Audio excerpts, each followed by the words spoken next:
शांतीनगर अतिक्रमण विरोधी आंदोलनाला तिसऱ्या दिवशी वेगळे वळण. आंदोलनकर्त्याची प्रकृती बिघडल्याने तणाव. ॲम्ब्युलन्स न मिळाल्याने आंदोलनकर्ते आक्रमक. रास्ता रोको करत प्रशासनाविरोधात घोषणाबाजी.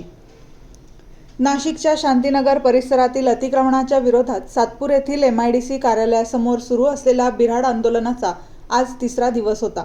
आंदोलनादरम्यान एका आंदोलनकर्त्याची अचानक प्रकृती खालावल्याने परिसरात तणावाचे वातावरण निर्माण झाले.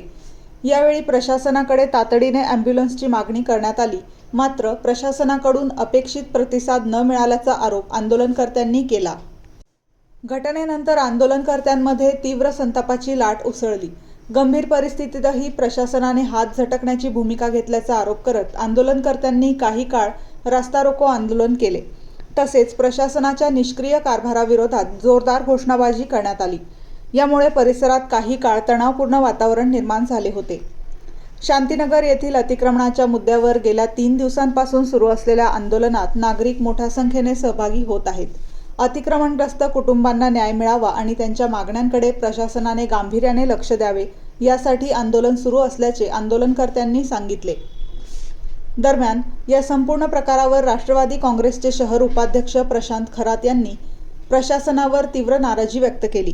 आंदोलनकर्त्यांच्या आरोग्याची आणि सुरक्षेची जबाबदारी प्रशासनाची असताना आपत्कालीन परिस्थितीतही ॲम्ब्युलन्स उपलब्ध करून न देणे ही अत्यंत गंभीर बाब असल्याचे त्यांनी म्हटले.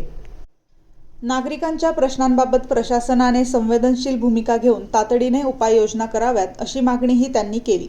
घटनेनंतर आंदोलन अधिक तीव्र होण्याची शक्यता व्यक्त केली जात असून प्रशासनाने आंदोलनकर्त्यांशी संवाद साधून प्रश्न मार्गी लावावेत अशी मागणी विविध स्तरांतून होत आहे.